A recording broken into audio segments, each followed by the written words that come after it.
શિબિરના ચોથા દિવસે હજી આપણી અંતર્મુખી ગતિ થઈ નથી. મેં તમને કહ્યું છે કે દરેક વખતે બ્રેકમાં હું એક ગીત મૂકીશ અને એ ગીત તમારું ધ્યાન ખેંચનારું ગીત હશે. તમારા પૈકી કેટલાય લોકો તરત જ સંયત થઈને ગીત સાંભળવામાં લાગી જાય, પણ બીજા કેટલાય લોકો સતત એ ના બીજા સાંભળે એવા પ્રયત્નશીલ થઈ જાય. તો જે લોકો એકાગ્ર થાય છે, મારી વાત ધ્યાનથી સાંભળો.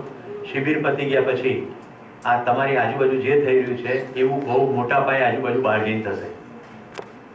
તમામ પ્રકારના ડિસ્ટર્બન્સીસ, અવિશ્વાસ, ડખા, એ વખતે અંદર હોશ રહેવું જોઈએ.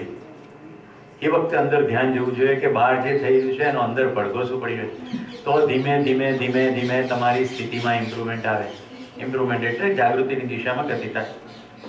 તો હવે આપણે જોઈએ થોડાક ઉદાહરણોની મદદથી, જો તમને થોડું વધારે સારી રીતે આ પકડી શકાય બાકીની જીવન ક્રિયાઓ. સાક્ષાત્કારની વાત કરી મેં તમને. હવે જો હું એક ફિલ્મ બતાવું છું.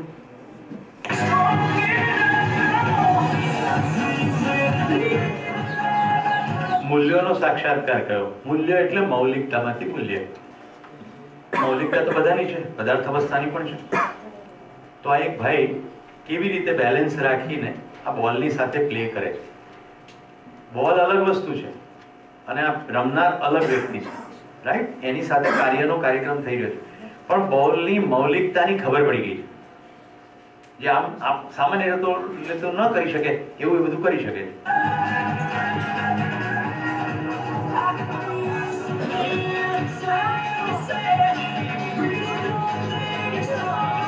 ધ્યાન રાખજો, પદાર્થ અવસ્થા, પ્રાણ અવસ્થા કે જીવ અવસ્થા સાથે કામ કરવાથી સમગ્ર અસ્તિત્વની સંપૂર્ણની દિશામાં કશું જ થઈ શકશે નહીં.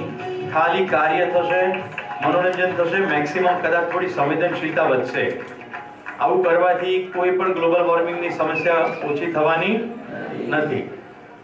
એટલે અહીંયા ખાલી પદાર્થ અવસ્થાની મૌલિકતાનો સાક્ષાત્કારની વાત થઈ રહી છે, જ્યારે આપણો રસ છે દરેક માનવની મૌલિકતાનો સાક્ષાત્કાર.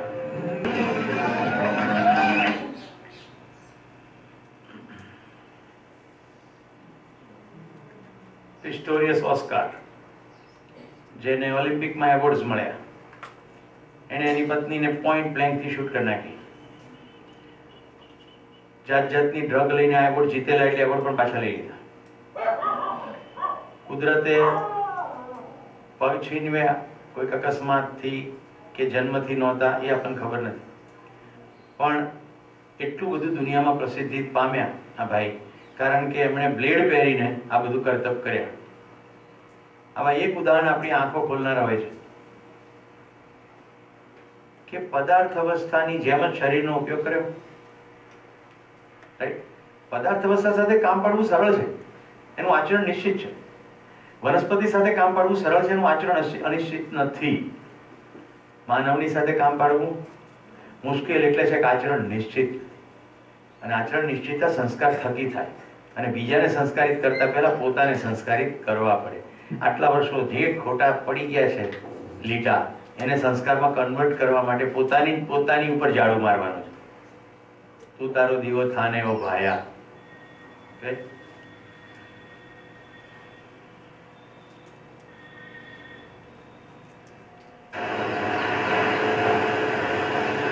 મૂલ્યોનો સાક્ષાત્કાર.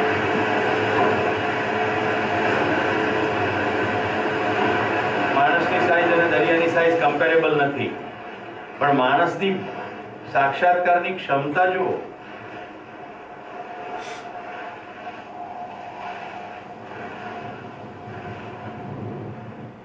માણસ જાણી શકે કે વેવ્સ કેવી રીતે ચાલશે.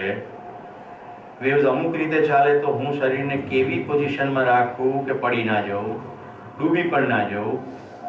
આ મારું બોર્ડ સર્ફિંગનું કામ કરે જ જાય, હું સર્ફિંગની મજા પણ લઉં, અકસ્માતનો ભોગ પણ ના બનવું, અને સ્પર્ધા હોય તો વિજેતા પણ થાવ. જો હવે દરિયાની સ્થિતિ, આપણને એમ લાગશે કે એ ગયો,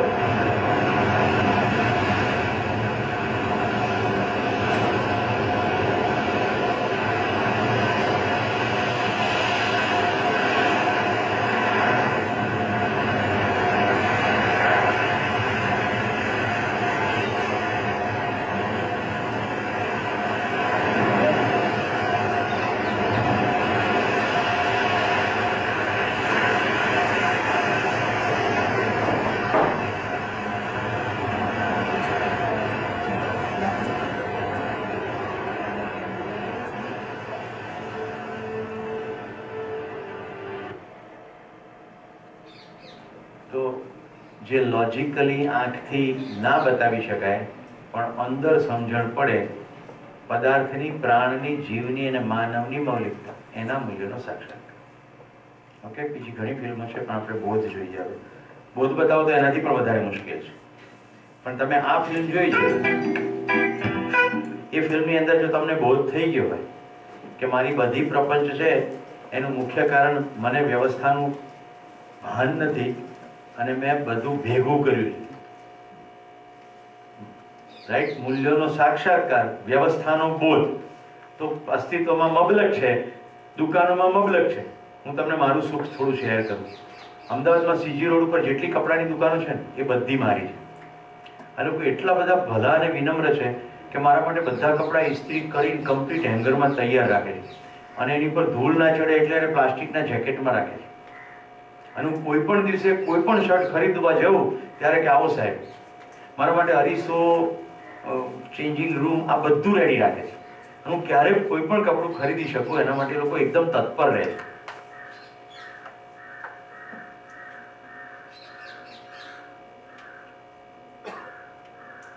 મુંબઈનો જે ગ્રાન્ડ રોડ છે ને એ પર જેટલી કારો છે બધી મારી. ખાલી આરટીઓ વીકમાં નામ બીજા કોકના. સીજી રોડની દુકાનોમાં રજિસ્ટ્રીમાં નામ બીજા કોકના.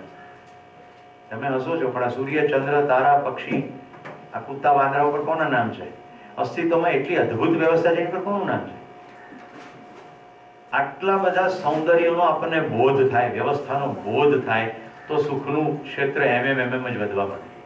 આપણે ત્યાં એક પ્રસંગ છે કે એક સાધુ બહુ મહાન ગણાતો હતો, તે સિકંદરે કીધું કે આપણા દરબારમાં એનું સ્વાગત કરો. એટલે બધા પ્રધાનોને કીધું જાઓ તમે જઈને એને લઈ આવો. તો બધા પ્રધાનો પાછા ફર્યા. પેલો કંઈક નામાં નથી આવું. મુખ્ય પ્રધાન ગયા, એ પણ પાછા આવ્યા. હવે પેલાને ગુસ્સો ચડ્યો સિકંદરને કે જાઓ સૈનિકો પકડી લાવો. સૈનિકો પાસે પણ નહીં આવે. સેનાપતિને મોકલ્યો. સેનાપતિ કે શિરચ્છેદ કરી નાખીશ. તો કે કરી નાખો, હું તો નહીં જાઉં, ડેડ બોડી જશે, પડશે એમ. સેનાપતિ ગભરાઈ ગયો કે આ તો લાવવાનું કહ્યું છે. પછી રાજાને સિકંદરને થયું લાય હું જાઉં. સિકંદર કે ભાઈ તમે આવવાનું શું લેશો? રાઈટ, તમારે જોઈએ છે શું? તો કે તારે આપવું જ છે ને? હા, ખસી જા, તડકો આવવા દે. હું મારામાં સંપૂર્ણ સંતૃપ્ત છું, મારે કશું જોઈતું. હવે જેને કશું જોઈતું નથી એને લૂંટી શકાશે? લૂંટી નહીં શકાય. સંપૂર્ણ સ્વસ્થતાની દિશામાં તો આ વ્યવસ્થાનો બોધ થાય છે. હવે જો આને જોઈને તમારી અંદર વ્યવસ્થાનો બોધ થાય છે કે નહીં? જુઓ કે આ ટ્રેનો ભટકાઈ નથી જતી, આ માનવકૃત વ્યવસ્થા છે.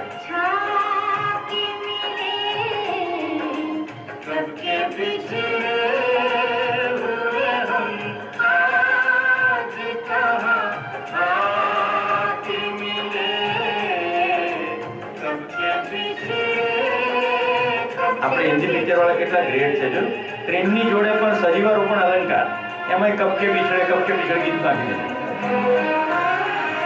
હવે ટ્રેનને મળવા બિછડવાનું હોય છે ખરું? એવું થાય ખરું કે ગુજરાત એક્સપ્રેસ છે રાજધાની આવે તો એકદમ બલ્લે બલ્લે કુદરા મારવા મને?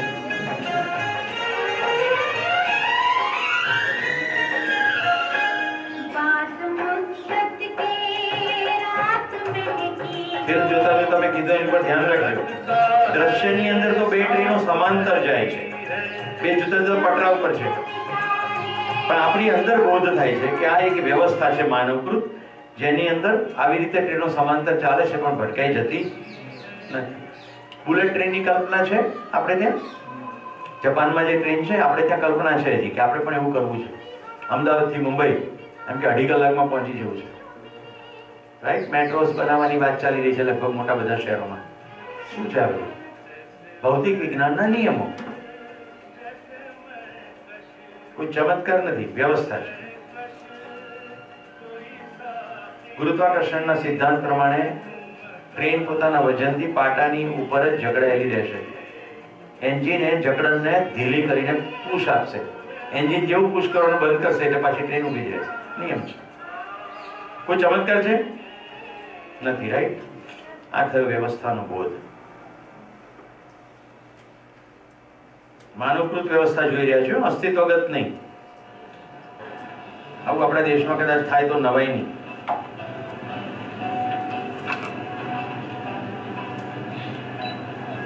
બાસ્કેટ પોતે જ માપી લે છે જે માપવાનું છે.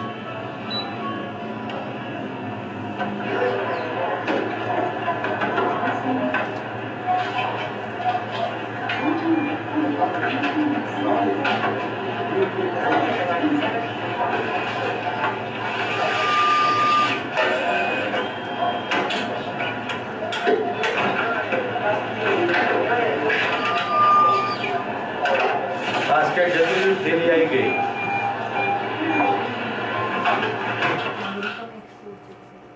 માનવકૃત વ્યવસ્થા. હવે અનુભવ સંકલ્પ બોધને પ્રમાણ એ ફિલ્મોથી બતાવી શકાય નહીં, એ અંદર જ કરવું પડે. એટલા માટે મેં તમને ઈશારો કરી દીધો. તો હવે 3 શબ્દો સમજો કે અહીંયા લખ્યું છે. મૂલ્યોનો સાક્ષાત્કાર, વ્યવસ્થાઓનો બોધ અને બધી જ વ્યવસ્થાઓ પરસ્પર કેવી રીતે સજેલી છે એનો અનુભવ. આ માણસની ક્ષમતા છે. આટલું જે છે આટલા ક્ષેત્રને કહે છે જાનના. જાનના નીચેનું જે યલો કલર વાળું છે માનના. માનવાની પ્રવૃત્તિ કરીએ ત્યાં સુધી પશુ ચેતના. જાણવાની ક્ષમતાનો પ્રયોગ કરવાનું શરૂ કરીએ એને કહેવાય અનુભવગામી અધ્યયન. અનુભવની દિશામાં આપણે આમ પ્રવાસ કરીએ એટલે અનુભવગામી અધ્યયનની પ્રક્રિયા. અધ્યયન એટલે પુસ્તક નહીં, અધ્યયન એટલે કેન્દ્ર નહીં. અધ્યયન એટલે પુસ્તક, કેન્દ્ર, સંવાદ, ગોષ્ઠી અને પ્રબોધકોની મદદથી પોતાની અંદર વધુ ને વધુ સટીકતાથી જોવાનું. પોતાનું અધ્યયન. અધ્યયન તો સ્વયંનું જ છે, પુસ્તકનું અધ્યયન છે નહીં. અત્યારે તમે જે અધ્યયન કરો છો એ અધ્યયન નથી. જેને તમે સ્ટડી કહો છો ને, સ્ટડી બુક્સ, ટેક્સ્ટ બુક્સ, એ ખાલી પુસ્તકમાં કેટલાક કન્સેપ્ટ છે ને રટવાનું. અધ્યયન તમે થોડુંક લેબોરેટરીમાં કરો, થોડુંક ભેગું કરો અને પછી સેન્સીસની મદદથી તમે જોઈ શકો છો કે આવું થયું. એ અધ્યયન છે. બાકી તો માન્યતા જ છે. પ્રકાશ સંશ્લેષણનો નિયમ આપણા માટે તો કોરી કડાક માન્યતા જ છે. કોઈ પણ નિશાળમાં ગયા વગર બાળકને જો ઘરમાં એમ કહેવામાં આવે કે આ કુંડું છે, રાઈટ, ઘરમાં રાખ અને એનો વિકાસ ના થાય, પછી એને તડકામાં મૂકી બતાડીએ જો સૂર્યપ્રકાશની હાજરીમાં એમાં ખોરાક બને, એને કહેવાય અધ્યયન. તો જ્યાં સુધી એક્સપિરિયન્શિયલ લર્નિંગ નથી થતું ત્યાં સુધી અધ્યયન થતું નથી. ત્યાં સુધી માન્યતાઓ છે. તો આ આખું જીવન વિદ્યા શિબિરનો જે મેં તમને પરિચય કરાવ્યો એમાંથી જેટલા પ્રસ્તાવો મૂક્યા એ તમારા માટે તો માન્યતા જ છે. હજી દરેકે દરેક માન્યતાને તપાસવી પડશે. સ્વયંમાં નિરીક્ષણ શિબિર દરમિયાન થોડુંક થાય. શિબિર પત્યા પછી ગંભીરતાથી સ્વયંમાં અધ્યયન શરૂ કરીએ તો બધું ગહેરાઈ થઈ જાય. ગોષ્ઠીમાં ગંભીરતાથી ભાગ લઈએ, મને શું દેખાયું છે શેર કરી, બીજાને શું દેખાય એ શેર કરે, એમ બધા મલ્ટિપલ કરે તો શિબિર દરમિયાન થોડું વધારે ધ્યાન જાય. શિબિર પત્યા પછી દરેક અઠવાડિયે એકવાર મળવાનો અમે પ્રસ્તાવ મૂકતા હોઈએ છીએ. એને કહેવાય ગોષ્ઠી. કેટલા લોકો કડીથી વિદ્યાર્થીઓ આવ્યા છે? કડી, માત્ર કડી. ઓકે, તો તમે 3 દીકરીઓ તો હોસ્ટેલમાં બેસી શકશો. ઓકે, કદાચ આવનારા દિવસોમાં ત્યાં પણ શિબિર થાય તો કડીમાં એક ગોષ્ઠીનું કેન્દ્ર અઠવાડિયે એકવાર નિશ્ચિત કરો કે 1 કલાક બેસું છું. હું બધી રીતે સપોર્ટ કરીશ તમને. અમદાવાદથી કેટલા લોકો છે? ખૂબ બધા લોકો અમદાવાદથી છે. તમે અમદાવાદમાં એક જગ્યા નિશ્ચિત કરીને બેસી શકો. અમદાવાદમાં અત્યારે એક બે જગ્યાએ ગોષ્ઠી થાય પણ છે. ઈચ્છો તો એમાં જોડાઈ શકો. ઈચ્છો તો તમે ભેગા થઈને તમારું એક નાનકડું ગોષ્ઠીનું ભૂમિકા ઊભી કરી શકો. કોઈકના પણ ઘરે મળો. કોઈક મોટા કેન્દ્ર કે કોઈ બ્લેકબોર્ડ કે બધી કોઈ આવશ્યકતા હોતી નથી. સાથે બેસવાનું, અઠવાડિયા દરમિયાન શેમાં ધ્યાન દેવું એની વાત કરવાની. એના માટે પુસ્તક હું સજેસ્ટ કરીશ. પુસ્તક વાંચો અને જુઓ. હવે મિત્રો, એવા કેટલાક શબ્દો જે તમે વર્ષોથી ક્યાંક ને ક્યાંક વાંચતા સાંભળતા આવ્યા છો અને જેના ખૂબ ગૂંચવાડે છે, એવા કેટલાક શબ્દોને સ્પષ્ટ કરવાની કોશિશ કરું છું. આ ડબ્બો અહીંથી જતો.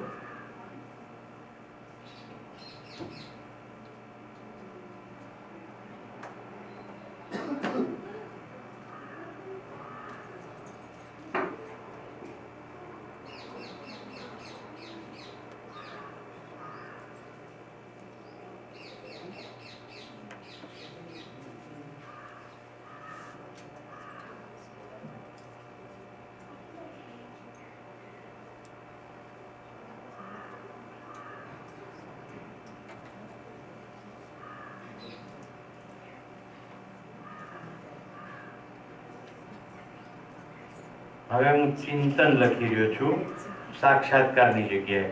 એકવાર વ્યક્તિ અનુભવ સંપન્ન થઈ જાય પછી ટુકડે ટુકડે મૂલ્યોનો સાક્ષાત્કાર કરવાનું બાકી રહે નહીં। હવે સમગ્રતામાં મૂલ્યનું જે થાય એને ચિંતન કહેવાય। ચિંતન પૂર્વક ચિત્રણ થશે અને ચિત્રણની અંદર દ્રઢ થઈ જશે હું જીવન છું, શરીર સાધન છે।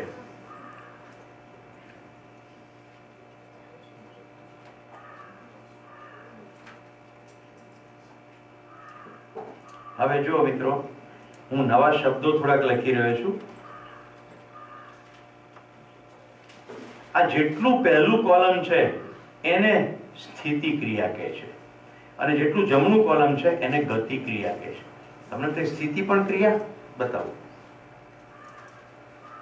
રસગુલ્લા ખાશો કે ગુલાબ જામુ? બે જવાબ આવે, રાઈટ?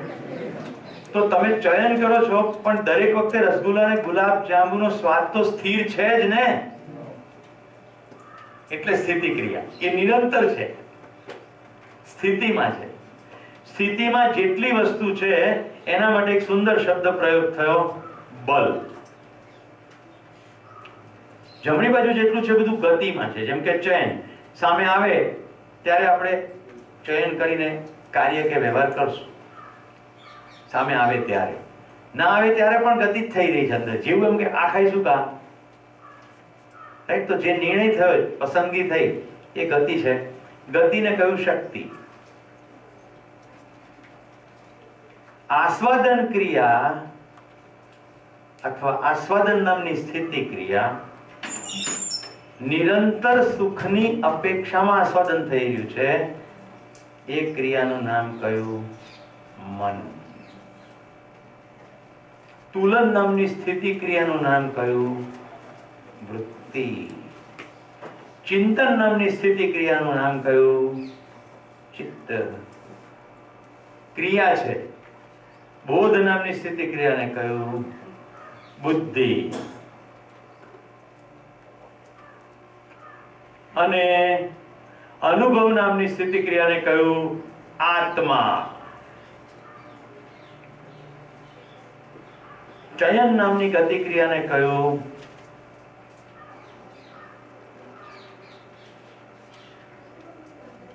આશા। વિશ્લેષણને કયું? વિચાર। ચિત્રણને કયું? ઈચ્છા। સંકલ્પને કયું? પ્રજ્ઞા। અને પ્રમાણને કયું? પ્રામાણિકતા। હવે આ શબ્દોને અહીં અડાડો, આત્મબલ, બુદ્ધિ બલ, ચિત્ત બલ, વૃત્તિ બલ, મનોબલ। એમ કે તમારું મનોબળ મજબૂત રાખજો, પણ કેવી રીતે એ ખબર નહીં, રહસ્યમૂલકતા। અત્યાર સુધી મનોબળની વાત થઈ છે, ઘણી બધી વાત। આશા શક્તિ, વિચાર શક્તિ, ઈચ્છા શક્તિ પર બહુ વાત થઈ, પ્રજ્ઞા શક્તિ, પ્રમાણિકતા શક્તિ। હવે આપણે તમે જો કે આત્મા શબ્દ તો અસંખ્ય વાર કહેવાયો છે। હું આત્મા છું એવું સબ કહેવાયું છે। અહીંયા શું છે આત્મા? અહીંયા આત્મા કોઈ ડબ્બાની અંદર રહેલું નાનકડું બચોળિયું નથી। આત્મા એક ક્રિયા છે। 10 ક્રિયા પૈકીની એક ક્રિયાનું નામ આત્મા છે। હું 10 ક્રિયાનો સમુચ્ચય છું। આત્મા એક મધ્યસ્થ ક્રિયા છે। આત્મા મધ્યસ્થ ક્રિયા છે। પરમાણુનું સ્વરૂપ બતાવું।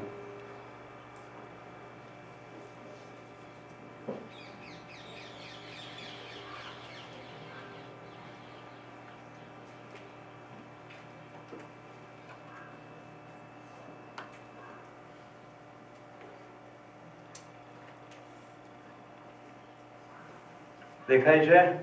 આવું પરમાણુનું સ્વરૂપ છે। આ મધ્યની અંદર એક અંશ, પછી 2, 8, 18 ને 32। અહીંયા તમને વંચાતું હશે, મધ્યમાં આત્મા, પછી બુદ્ધિ, ચિત્ત, વૃત્તિ અને મન। ગ્રાફિકલ રિપ્રેઝન્ટેશન છે, શરીર ચલાવવાની ક્રિયા। હવે જુઓ, આત્મા એક ક્રિયા છે, મધ્યમાં ચાલતી ક્રિયા છે, મધ્યસ્થ ક્રિયા છે। એ તો બધાને ખ્યાલ આવી જ ગયો હશે। ક્રિયાઓ સમજતા સમજતા આસ્વાદન બિલકુલ જીભના સ્તરેથી શરૂ કરતા કરતા આપણે કેવી રીતે ઉપર ગયા, તુલનની અંદર ઠેઠ બીજી અવસ્થાઓ સાથે ન્યાય ધર્મ સત્ય સુધી પહોંચી ગયા। ચિંતન ચિત્રણ ક્રિયાની અંદર આપણે મૂલ્યોનો સાક્ષાત્કારની વાત કરી, બોધમાં અવસ્થાઓના બોધની વાત કરી અને સમગ્ર અસ્તિત્વની સજાવટની અનુભવમાં વાત કરી. આ આત્માની કેપેસિટી છે. આત્મા ક્રિયા, આત્મા ક્રિયાની મદદથી સમગ્ર અસ્તિત્વ સમજી શકાય છે. આત્મા મધ્યસ્થ ક્રિયા છે, એટલે આ દર્શનનું નામ મધ્યસ્થ દર્શન છે. મધ્યસ્થ દર્શન. અગાઉ આપણી પાસે 6 દર્શનો છે: યોગ દર્શન, મીમાંસા દર્શન, ન્યાય દર્શન, વ્યાકરણ દર્શન. આ બધા દર્શનો છે, પ્રાચીન દર્શનો, જે ત્યાગવાદની અંતર્ગત સમજાવવામાં આવે છે. દર્શનો પશ્ચિમે આપણને ભોગવાદ આપે છે. એને દર્શનનું ફીંડું વાળીને ફેંકી દીધું. મર્યા પછી શું છે કંઈ ખબર નહીં, અત્યારે ખાઈ પીને ટેસડા કરો. આપણે ત્યાં પણ એક માણસ થઈ ગયા, એનું નામ છે ચારવાક. આપણે એને ઋષિનો દરજ્જો આપ્યો, કારણ કે આપણે કોઈ વસ્તુનો નકાર કરતા જ નહોતા. જુદી જુદી રીતે જે પણ કહેવાય રહ્યું છે, ચલો સમજીએ. તો ચારવાકે તો એવું કીધું કે જીવાય એટલું ટાસડાથી જીવો, મર્યા પછી કોને ખબર. ઋણમ કૃત્વા ઘૃતમ પીબે, દેવું કરીને પણ ઘી પીવો. દેવું કરીને ઘી પીવો, મરી ગયા પછી કોને દેવું ચૂકવવાનું. આવી વાત કરી અને આપણે ઋષિ કયા છે. એકદમ કોન્ટ્રાડિક્શન છે, પણ સ્વીકાર છે કે એક દ્રષ્ટિબિંદુ છે. તો ચલો તપાસીએ, મર્યા પછી કશું છે કે નહીં. આ તો ના પાડે. ખ્યાલ આવે છે? આ ભારતીયતાની ગ્રેટનેસ છે. કોઈ કહેતું હતું ભારતનું રાષ્ટ્રગીત ત્યાં ગવડાવો છે, અહીંયા કેમ નથી ગવડાતા? અહીંયા રાષ્ટ્રગીતને સમજના સ્તરે લઈ જવાનું. ત્યાં આપણે રાષ્ટ્રગીતને સ્કિલના સ્તરે લઈએ છીએ. શીખના, કરના, શીખાન.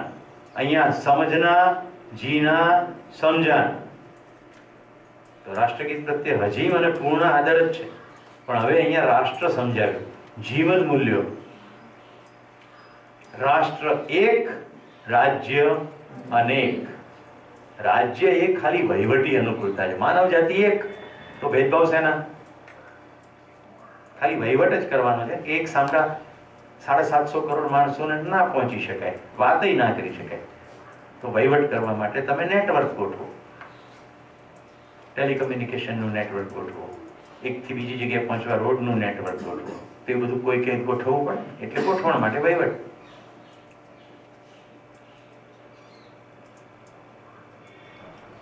અનુભવ નામની ક્રિયાનું નામ આત્મા કહ્યું, એ મધ્યમાં છે. હવે જો આપણે મનોબળ શબ્દ વાપર જરા ફોકસ કરીએ, મનોબળ વધારવું, તો આસ્વાદનની અંદર ખાલી રુચિ ઉપર જ હશે ફોકસ, તો જો રુચિની વસ્તુ મળશે તો મન પ્રસન્ન, રુચિની વસ્તુ નહીં મળે એટલે મૂડ આઉટ. જેના ઘડીએ ઘડીએ મૂડ આઉટ થઈ જાય છે, એ એને કારણે થઈ જાય છે. બાપાએ આમ કીધું, મમ્મીએ આમ કીધું, કહેવા જેવું તો કહેતા નથી, બીજું બધું કહે છે. તો તમને અનુકૂળ આવે એ કહે તો તમારી રુચિ સંતોષાય છે. તમારી હિત માટે કહે પણ તમને ગમતું ના કહે, એટલે રુચિમૂલક આસ્વાદન થઈ ગયું. મનોબળ મજબૂત કરવું છે, લક્ષ્ય ઉપર પહોંચી જાઓ. પહેલો શિફ્ટ સંબંધ ઉપર અને બીજો શિફ્ટ લક્ષ્ય ઉપર.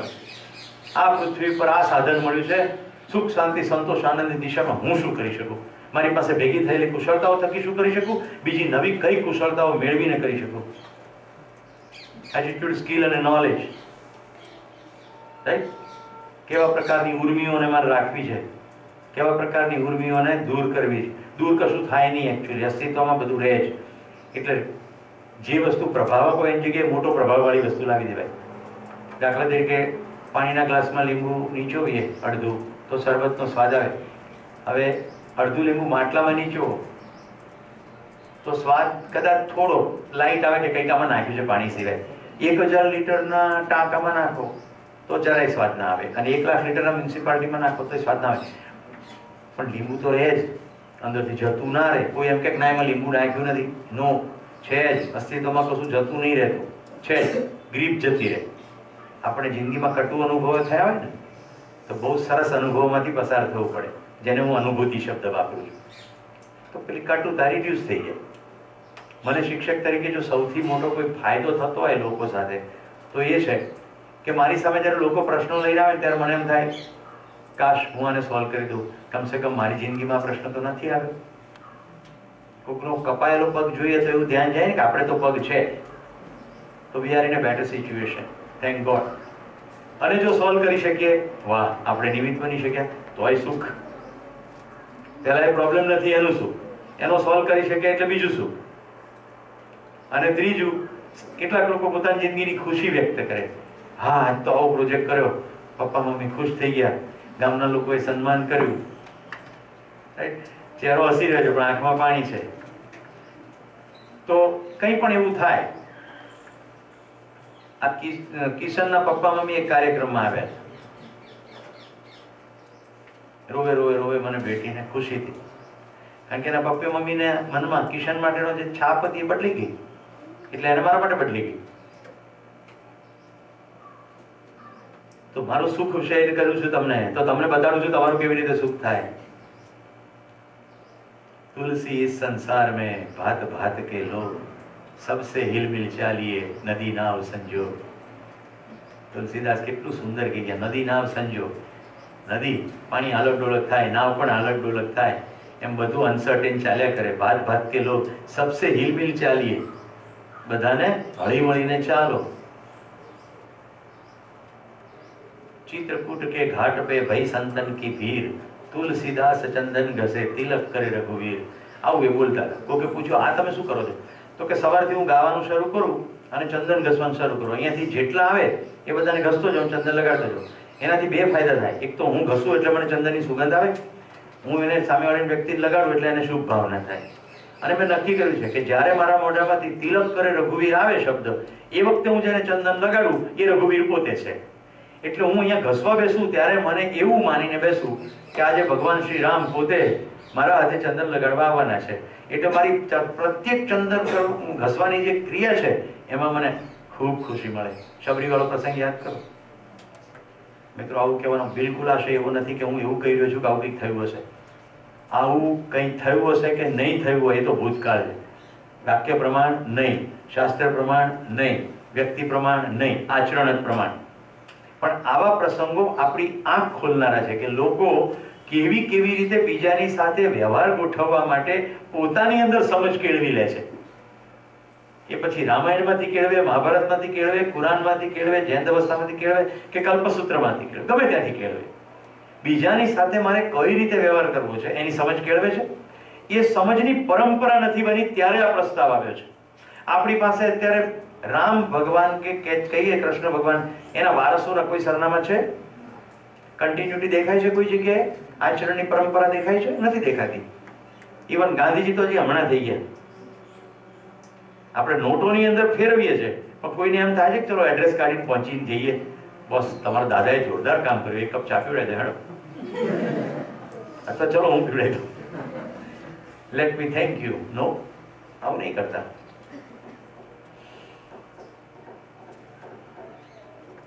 એટલે સંસ્કારની, આચરણની પરંપરા નથી બની. આ આખો પ્રસ્તાવ માનવી આચરણ થકી બીજાને પ્રેરવાની અને પરંપરા બનાવવાની વાત છે. એટલે બધા બુદ્ધ પુરુષો પ્રત્યે પૂર્ણ આદર સાથે સમજની દિશામાં જે પણ થોડું થોડું થયું છે એની ઉપર સંપૂર્ણ દ્રષ્ટિપાત કરતાની સાથે આપણે પોતાની અંદર જોવાનું. આત્મબળની વાત કરીએ હવે. અનુભવ પહેલા આત્મબળ નથી. સીડી આમ છે, અનુભવ ગામી. એકવાર અનુભવ થઈ ગયો પછી અનુભવ મૂલક, પછી આમ થશે. તો અત્યારે તો આપણી જે યાત્રા છે બ્રહ્મમાંથી જાગૃતિ તરફની, આને ઉર્ધ્વગામી યાત્રા બોલવામાં કહી શકાય. આમ તો કંઈ ઉપર નીચે જેવું છે નહીં, પણ ઉર્ધ્વગામી, ઉર્ધ્વારોહણ. અહીંયા બધું નીચેનું છે, તુલન વિશ્લેષણ સુધી બધું ભાગવાનું છે, ઉપર બધું જાગવાનું છે. નીચે માનવાનું છે, ઉપર બધું જાણવાનું છે. 4.5 ક્રિયાઓમાં પશુ ચેતના છે, 10 ક્રિયા જાગૃત થતાની સાથે માનવીય ચેતના છે. પછી જુઓ ખૂબસૂરતી, આ મન જે તમારું એકાગ્ર થયું છે, સુખના આસ્વાદનમાં ભટકતું મન સુખનું સરનામું મળતા એકાગ્ર થાય છે. ચયન શેનું છે? આશા શેની છે? જરા રંગ બદલીએ ને એટલે તમારું વિશેષ ધ્યાન ખેંચાય. યસ, ક્યાં તો કાર્ય કરીએ છે અને ક્યાં તો વ્યવહાર કરીએ છે. જો કાર્ય શેના માટે કરીએ છે? સુવિધા માટે, વ્યવહાર શેના માટે કરીએ છીએ? નિરંતર સુખ માટે. પદાર્થ પ્રાણ અને જીવ અવસ્થા થકી સુખ થનાર નથી, એ આપણી સમજને પ્રમાણિત કરનાર નથી. હું સમજદાર છું એનું પ્રમાણ ક્યાં મળશે? હું બીજાને સમજદાર થવાની દિશામાં સ્ટેપ લઉં અને એના પછી એક માણસને સમજદાર કરી શકે તો મારું સમજદાર હોવાનું પ્રમાણ છે. મને કોમ્પ્યુટર આવડ્યું એનું પ્રમાણ શું? તો હું તને કોમ્પ્યુટર શીખડે. શીખવાના કેસમાં 1 to 1 છે, સમજદારી કેસમાં 1 to 1 નથી, 1 + 1 + 1 છે.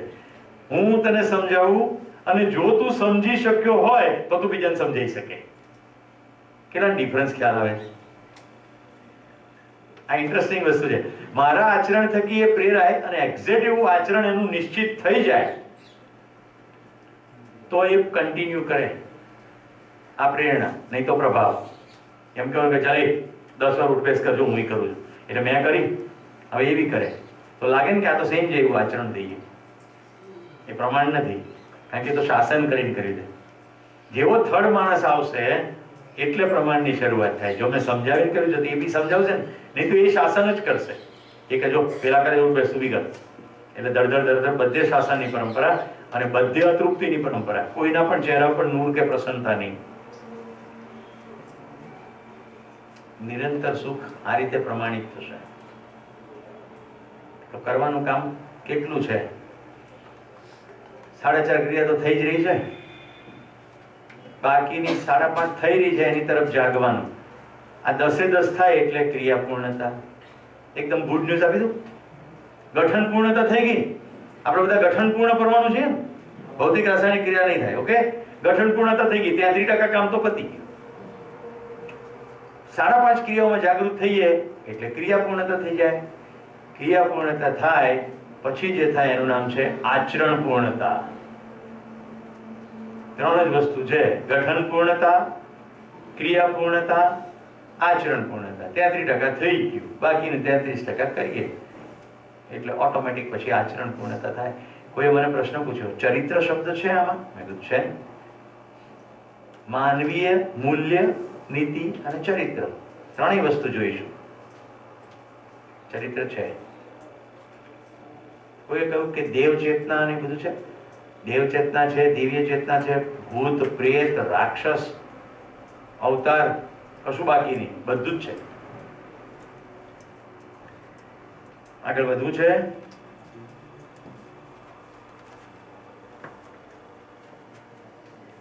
જવા દઈએ. કેટલી વસ્તુ એવી છે જે હું ખાલી તમને બતાવી દઉં છું. કોઈને એમ થાય કે આટલું બધું ડિટેલમાં વર્ક છે. જો जागृत जीवन में होने वाली 122 क्रियाओं में से आत्मा में होने वाली 2 क्रिया, अनुभव ने प्रमाण. आत्मा में आ 2 क्रियाओं, પછી એ જ રીતે બોધ સંકલ્પ, તો અહીંયા બોધ, ધી, સંકલ્પ, ધૃતિ, આ બધાનું ડિટેલિંગ છે. ચિત્તની અંદર 16 ક્રિયાઓ: શ્રુતિ, મેઘા, કાંતિ, નિરીક્ષણ, સંતોષ, પ્રેમ, વાત્સલ્ય, શ્રદ્ધા, દરેકની વ્યાખ્યા છે. એ જ રીતે સ્મૃતિ, કલા, રૂપ, ગુણ, શ્રી, આ બધાની વ્યાખ્યા છે. બધી ડિસ્ટિંક્ટિવ વ્યાખ્યાઓ છે.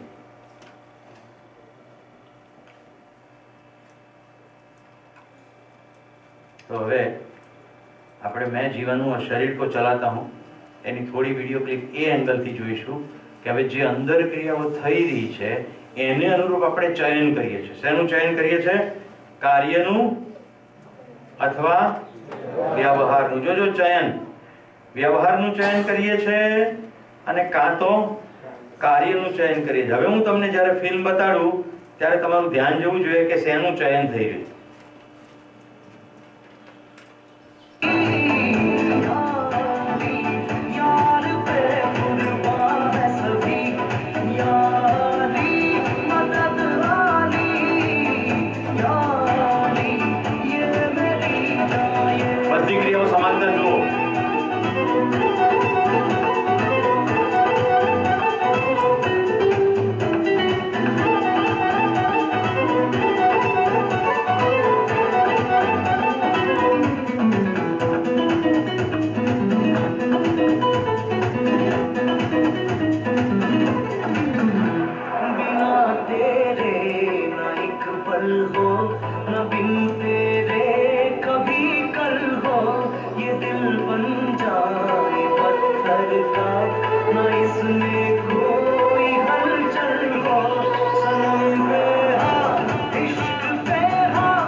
શો થઈ રહ્યો છે તો લાભ.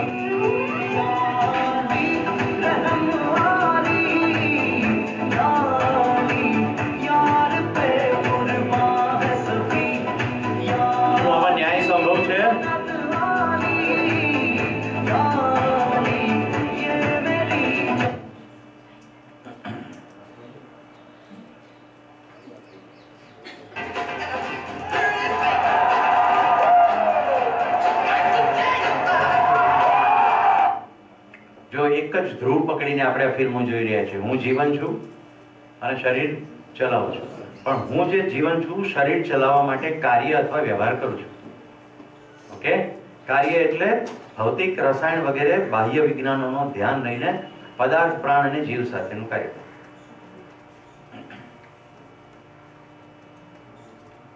ધ્યાનથી જોવું પડશે. ઓઈનમ રાશિ દેવી, 75 વર્ષની ઉંમર, Manipur. 35 national master athletic championship 2014 ફેબ્રુઆરી 25. કેટલી ઉંમર છે? 75 વર્ષ. હવે આ બહુ મજા આવશે.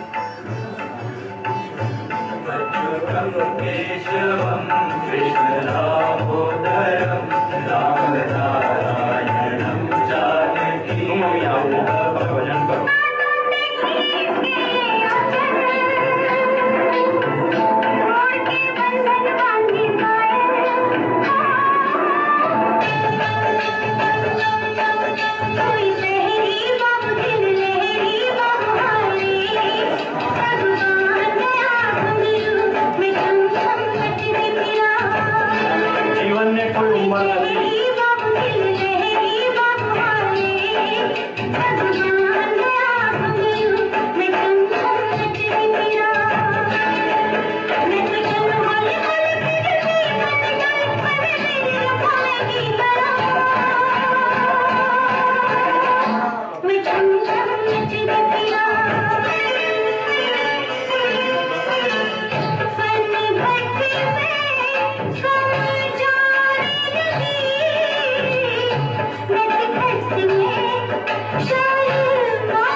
વ્યવહાર થયો નથી, પણ વ્યવહારની અપેક્ષા છે.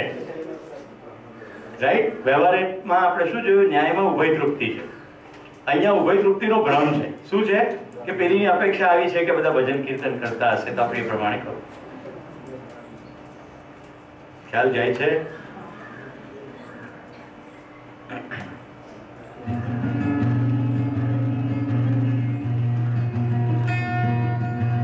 10-12 साल का भी जबकि टांग नहीं है जी मेरे. 5-6 साल हो गए मैंने बाजू कटवा दी, नस ब्लॉक हो गई इससे. 2 साल हो गए मेरे को रिक्शा चलाते हुए.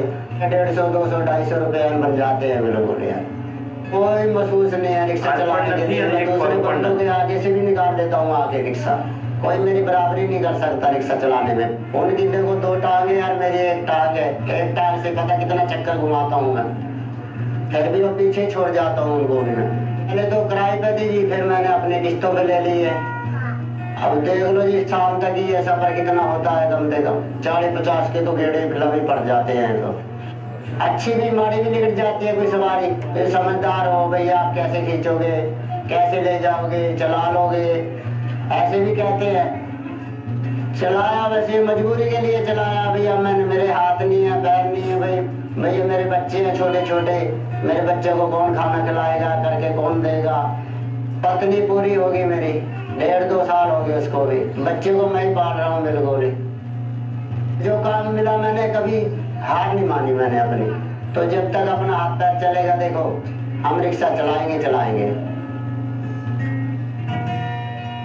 ધ્યાન જાય છે બાળકો પ્રત્યે ભોજન અને જવાબદારીનું વહન થઈ રહ્યું છે, ત્યાં વ્યવહાર છે, પણ લીંબ નથી અને મારે ચલાવવી પડે, ત્યાં કાર્ય છે. ઓકે?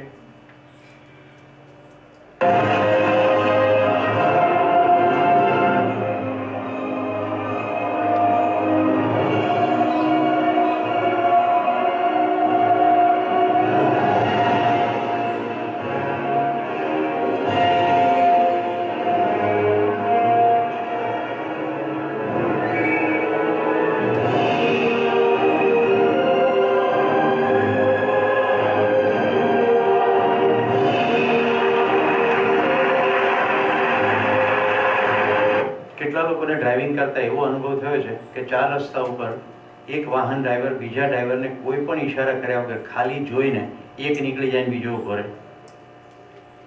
વિચારનું સંક્રમણ.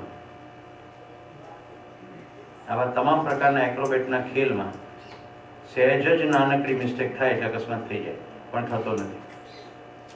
કેટલું કોમ્યુનિકેશન માત્ર ને માત્ર વિચારના સ્તરે થાય. જીવન કેવી રીતે શરીરને ચલાવે છે એ એક ઇન્ટરેસ્ટિંગ વસ્તુ છે. વચ્ચે બતાવી દઉં તમને. કલ્પના કરો કે આ શરીર છે, આ બે હાથ, આ વયની અને આ પગ. કેવી રીતે ચલાવે જો. અત્યંત સૂક્ષ્મ પરમાણુ છે. પરમાણુની રચના હજી સુધી માનવે જોઈ શકી નથી, કોઈ જોઈ શક્યું નથી. આખા શરીરમાંથી આવી રીતે અત્યંત વિદ્યુત પણ ના કહેવાય, એનાથી પણ વધારે વેગથી ગતિ કરતા કરતા પ્રત્યેક પ્રાણ કોશિકામાંથી પસાર થતા થતા શરીરને જીવન ચલાવે છે અને શરીરની થોડીક બહાર રહીને ચલાવે છે. એટલે આ મુવમેન્ટનો જો પાથ દોરું તો આવી રીતે પાથ બને. હું અને વીરુભાઈ વર્ષો પહેલા નગરમાં રોરિક આર્ટ ગેલેરી જોવા ગયા હતા. ત્યારે ત્યાં કિરિલિયન ફોટોગ્રાફીનું પ્રદર્શન હતું. ઓરા ફોટોગ્રાફી. ઓરા આપણા શરીર, આપણું જે શરીર છે એની જે સીમા છે એનાથી થોડેક બહાર સુધી રહીને જીવન પરમાણુ શરીરને ચલાવે છે. કેટલાને એવો અનુભવ થયો છે કે તમે બેઠા હો અને પાછળથી કોઈક આવીને ઉભે રહે તો તમને ખબર પડી જાય છે. આંખો તો અહીંયા છે, કેમ નહીં ખબર પડી જાય છે? કેટલી વાર એવું થયું છે કે ખાલી વ્યક્તિનો સ્પર્શથી તમને ખબર પડે છે. ટોળામાં જતો હોય તો કે આને જ સ્પર્શ કર્યો છે. ગુડ. આ જીવનનો મહિમા છે. જીવન બોડી એક્સટેન્ડ કરીને ચલાવે છે. કેવી રીતે? માણસનું શરીર ચલાવે તો આટલું જ એક્સટેન્ડ કરે. હાથીનું શરીર ચલાવે ત્યારે વધારે એક્સટેન્શન કરવું પડે. જ્યારે તમે કાર ચલાવો છો અને કારનું બોનેટ કે પૂંછડું દેખાતું નથી છતાંય તમે ભટકાઈ જતા નથી, ત્યાં સુધી તમે એક્સટેન્ડ કરી શકો છો. મેડિકલ ટર્મિનોલોજી છે ઘોસ્ટ અથવા ફેન્ટમ ફૂટ. તમે ભણી ગયા બેટા? ફેન્ટમ ફૂટમાં એવું છે કે બે પગ હોય, એમાંનો એક પગ કપાઈ ગયો હોય, પણ જીવનની સ્વીકૃતિ ના હોય કે મારો પગ કપાય જ કેવી રીતે. તો કપાઈ ગયો છે પગ, હોસ્પિટલમાં પડ્યો છે, તો પેશન્ટે ફરિયાદ કરે કે મારા જમણા પગમાં દુખાવો થાય. ફોર એક્ઝામ્પલ અંગૂઠો નથી પણ અંગૂઠામાં દુખે છે, પગ અહીંથી જ નથી. અને ડૉક્ટર પ્લેસિબો ઇફેક્ટ એને કે ખોટી ગોળી આપે શુગરની અથવા ઇન્જેક્શન આપે, એને બધું કરે ગિમિક, જ્યાં સુધી એની પોતાની સ્વીકૃતિ ના હોય. કેટલાય લોકોના માતા પિતાના અવસાન થઈ જાય પણ એમની સ્વીકૃતિ હોતી નથી કે આ મરી કેવી રીતે જાય. ડેડ બોડીને લઈ જવા દેતા નથી. અમારે એક મિત્રના ઘરે કૂતરીનું મૃત્યુ થઈ ગયું. એ છોકરી છોડે જ નહીં કૂતરાને, પણ મરી ગયું છે, નહીં મરે જ નહીં. એવું અસંખ્ય વિકસિત દેશોમાં પણ જોવા મળ્યું છે કે પોલીસની નજર છુપાવીને પત્નીના મૃતદેહને વર્ષો સુધી ડીપ ફ્રીજમાં રાખ્યો હોય, એ આશાએ કે એક દિવસ બોલશે. એક બે નહીં, અસંખ્ય પ્રસંગો છે. સ્વીકૃતિ નથી જીવનની, પોતાના માટે નથી, બીજાના માટે પણ નથી. એક ગાયને એનું વાછડું મરી જાય એટલે તરત જ દૂધ બંધ થઈ જાય. ખેડૂતો શું કરે ખબર છે? ચમારવાડે જઈને એ વાછડાનું ચામડું કઢાવી નાખે અને એને ભૂસા ઉપર બાંધી દે.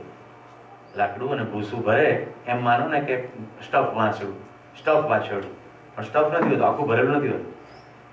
અને એ ગાયની આગળ મૂકે એટલે ગાય દૂધ આપે. વાસ સૂંઘે. માનવાની ક્રિયા ચાલે છે ને ત્યાં, જાણવાની ક્રિયા ચાલતી નથી. એને એમ નથી ખ્યાલ આવતો કે આ વાછડું ધાવતું નથી, બોલતું નથી, ચાલતું નથી, એ કશું નથી. માનવાની ક્રિયા છે. સૂંઘે, ચાટે ને દૂધ આવે, નહીં તો દૂધ બંધ થઈ જાય. કેટલા આવી પહેલી વાર જાણવા મળે. એટલે ઘણાનો ખેતીમાં બેઝ નથી. હાથીના બચ્ચાને નાનું હોય ને ત્યારે એને એકદમ મજબૂત રસ્સીથી અથવા લોખંડની સાંકળથી બાંધી દેવામાં આવે. એ બંધાયેલું મોટું થતા એવી માનસિકતાએ પહોંચી જાય કે અહીંયાથી ખેંચી એટલે પીડા થાય છે, પછી સાવ સાદી રસ્સીથી પણ થઈ જાય. રેગિસ્તાનની અંદર, રણની અંદર ઊંટને કેવી રીતે બાંધે? ત્યાં કંઈ થોડા ખૂંટા નાખી શકે, રેતીમાંથી ખૂંટા નીકળી જાય. તો ઊંટ જ્યારે નાનું હોય ત્યારે મજબૂત ખૂંટાથી બાંધે. ઊંટ બધું જોયા કરે, એના નાકની સાથે બંધન હોય એટલે ખેંચાય એટલે પીડા થાય. મોટું થાય પછી રણની અંદર ખાલી પેલો આરબ નીચે બેસીને આમ કરે, કશું બંધાય નહીં, એમને એમ જ દોરી પડી હોય ત્યાં. ઊંટ સાહજિક રીતે થોડી મૂવમેન્ટ પણ કરે, પણ વધારે દૂર ના જાય, કારણ કે એને ખબર છે ગયા કામ છે. પીડા માનના, તમામ પાલતુ પ્રાણીઓ માનના. માણસોના કેસમાં જાનના સંભવ બને. તો આવી રીતે જે શરીર ચલાવે એટલી સાઈઝમાં. હવે કોઈને આ સમજવું હોય તો દિવાળી યાદ કરો, તમે નાનપણમાં ફૂલઝર ચલાવી હશે દોરીથી બાંધીને, અથવા આમ ગોળ ગોળ ફેરવી હશે. તો જ્યારે ગોળ ગોળ ફેરવો ત્યારે શેરડો દેખાય છે ને? દેખાય છે શેરડો? છે ખરું નહીં? ના. ફૂલઝર તો તમારા હાથમાં છે કે લીટી નથી પડતી, પણ તમને લીટી દેખાય છે.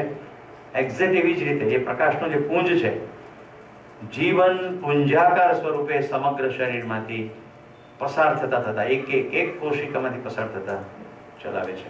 કિરીલિયન ફોટોગ્રાફી અંતર્ગત જીવનની સ્વીકૃતિ ના હોય તો કપાઈ ગયેલા પગ ઉપર ફોટો પાડવામાં આવે તો પણ આખું જીવન શરીરનો ફોટો પાડે. કેવું ઇન્ટરેસ્ટિંગ લાગે છે, રાઈટ? આવું તો ઘણું બધું છે, પણ કોઈ રહસ્ય નથી. આ બધું ખુલ્લું છે. કેમ છે આ ઉર્જા શરીર કે છે? જે લોકો જીવન વિદ્યાના કન્સેપ્ટ નથી જાણે એ લોકો એને જુદા જુદા નામો આપે છે.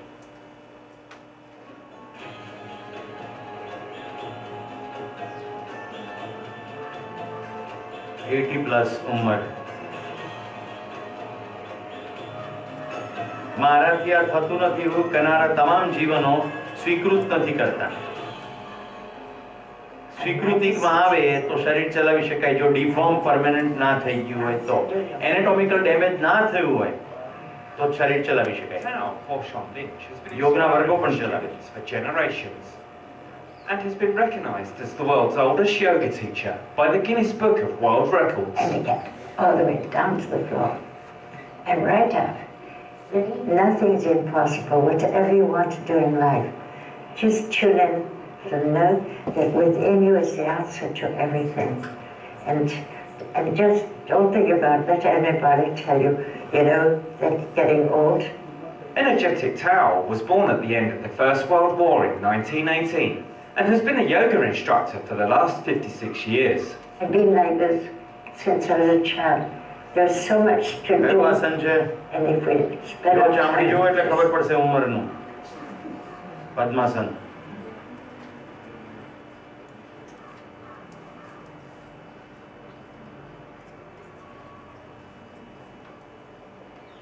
આને ઓળખો છો?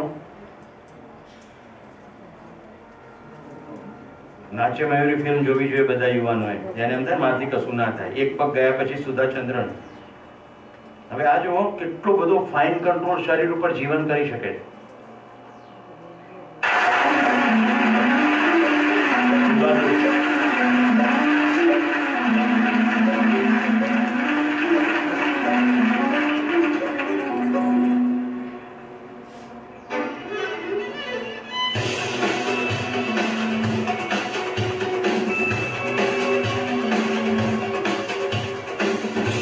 Look at the speed.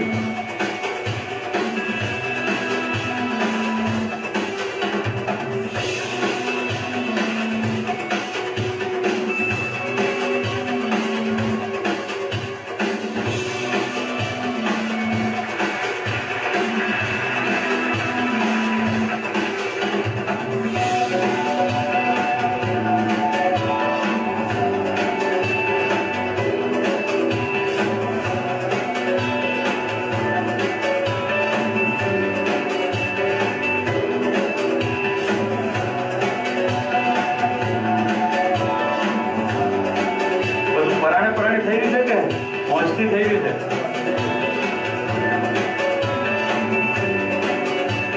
જીવનની સ્વીકૃતિ હોય તો થાય, નહીં તો એક રૂપ બી ગોળ નહીં ફેરવી શકો. મેં ઘરે ફેરવી જોયું છે. આ દીકરી ચલાવતી એટલે હું જોઉં છું મારાથી થાય છે કે નહીં. સ્વીકૃતિ હોય થાય.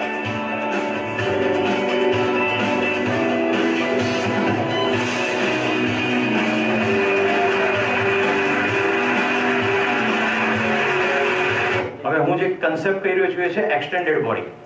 જીવન આ શરીરને તો ચલાવે જ છે, પણ એની કેપેસિટી છે કે બોડીની બિયોન્ડ જે ઓબ્જેક્ટ્સ છે ત્યાં સુધી જાણવાના ક્ષેત્રને વિકસાવીને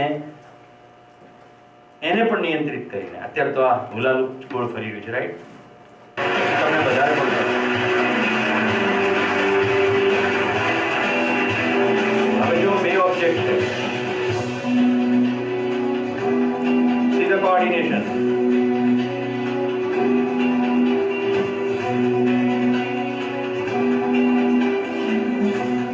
તો જીવન મેધસને દ્વારા આવું લેફ્ટ એન્ડ રાઈટ કોઓર્ડિનેશન પણ બ્યુટીફુલ કરી શકે.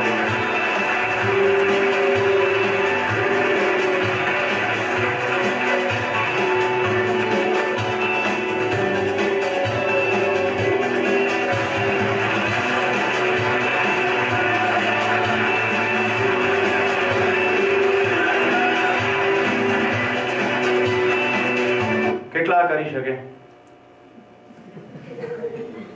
કરી હશે હાથ ઉપર.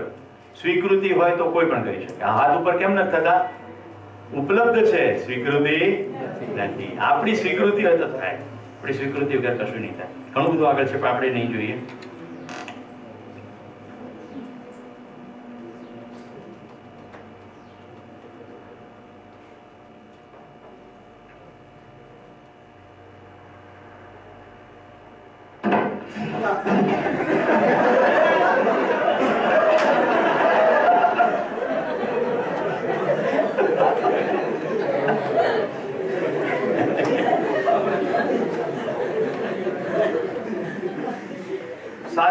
સર્જન જે શરીર છોડ્યા પછી પણ જીવન સ્મૃતિ સાથે કેવી રીતે નવું શરીર પસંદ કરે છે અને કેવી રીતે આગળ યાત્રા ચલાવે છે. જેમ લાંબી છે એટલે આપણે થોડી પગાવી. By a father who fueled his passion for medicine. Days spent in doctor's surgeries observing dozens of operations turned Akrit's passion into a burning ambition. My basic aim is to remove all those screens, to remove the agony, to remove the pain from humans. ખ્યાલ આવે છે? આ એક statement મોટી સમજ આપનારું છે. To remove the agony, to remove the pain from humans, not one patient. માનવ જાતિમાંથી પીડા દૂર કરવા માંગુ છું. કેટલી બધી પહેલી પૂર્વની યાત્રામાં કેટલી બધી અસ્તિત્વગત સમજ હશે. ત્યારે આ જન્મમાં 7 વર્ષની ઉંમરે સર્જરી આટલી સ્પષ્ટતા સાથે. એકલી સર્જરી કરવી એ સ્કિલ છે. ઓકે, એકલી સર્જરી કરવી એ સ્કિલ છે. આ અન્ડરસ્ટેન્ડિંગનું સ્ટેટમેન્ટ છે. Presently, he has a single mind. He wants to focus on one subject. He's scared. Perhaps he's scared that if I'm double-minded, I can distract from my mission. Because he says that this is my mission to eradicate this disease. My basic concept for cancer treatment is oral gene therapy, and I think if I am provided with a lab once, within 2 or 3 years, I'll be able to develop a chemical, a drug that would be able to modify the human genome and replace the defective genes with the normal. See the innocence in the eyes and confidence to invent a new drug.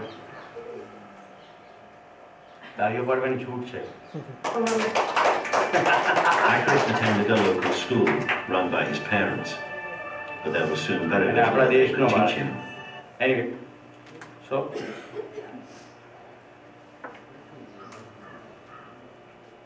અમારા વિનોદભાઈ અહીંયા આવી ગયા છે.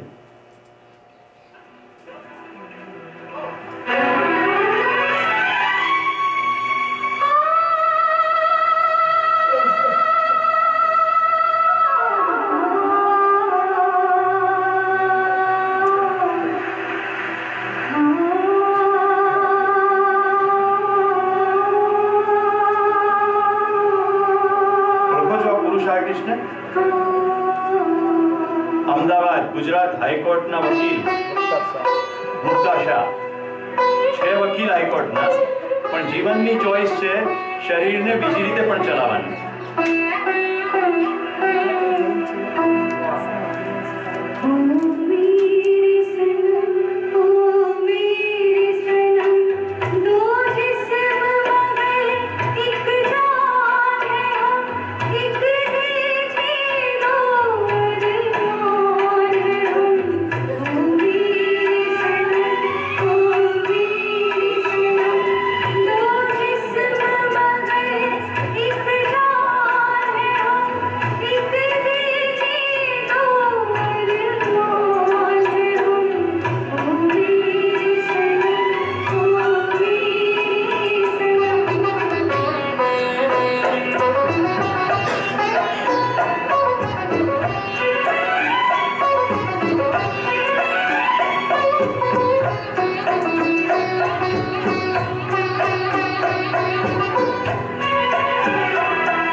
મુકેશના અવાજમાં ગાનારા કલાકારો ઘણા છે. મુખ્તાર શાહની ફિલ્મ શું કામ બતાવું છું? આખો પરફોર્મન્સ સોબર છે કે નખરા છે? મેં મુખ્તાર શાહના શો જોયા છે ભાઈ વિનોદભાઈની સાથે બેસી. હાઈકોર્ટના વકીલ છે, એકદમ સોબર વેમાં એનું પરફોર્મન્સ છે. એ સાથે સાથે કોઈ લેડી કલાકાર હશે પણ કોઈ પ્રકારના ટાયલા વેડા નહીં કરે. Very decent. જીવનની સ્વીકૃતિ છે.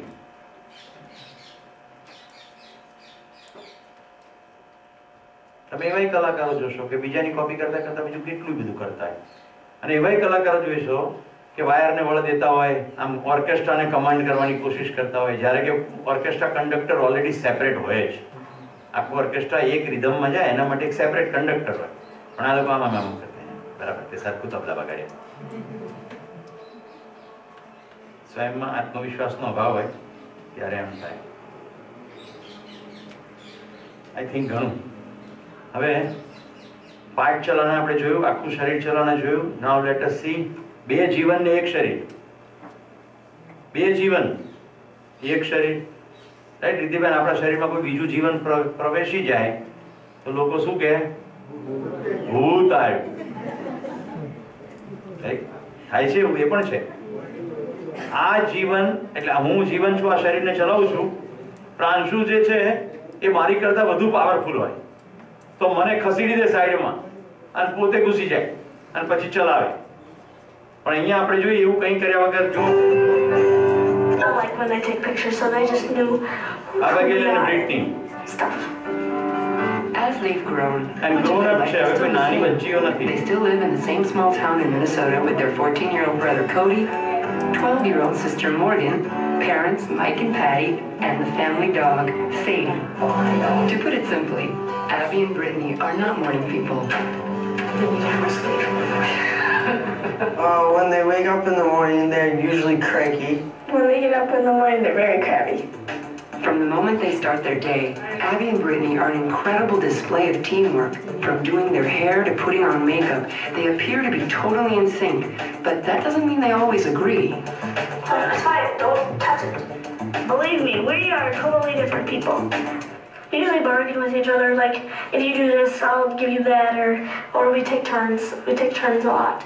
When they first started to drive, it was kind of scary. We take turns. એવું સાંભળ્યું તમે? જીવન મેધસ દ્વારા શરીર ચલાવે, કોણી દ્વારા ના ચલાવે, નાક દ્વારા ના ચલાવે, મેધસ દ્વારા ચલાવે. બે મેધસ સેપરેટ છે, શરીર કોમન છે. એટલે હું મારો કંપાસ આને વાપરવા આપું એના જેવું. ક્યારેક હું વાપરું, ક્યારેક એ વાપરે. Tech turn. ફિલ્મ લાંબી છે અને બીજી પણ એક ફિલ્મ છે. આપણે ત્યાં બે બિહારની બહેનો આવી હતી, એ પણ આવી રીતે જોડાયેલી.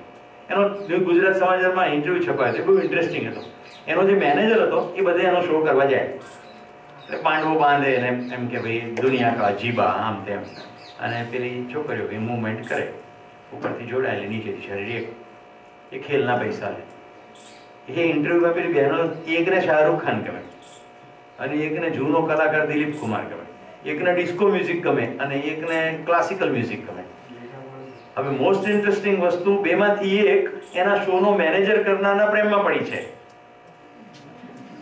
અને બીજી એડ કરે છે.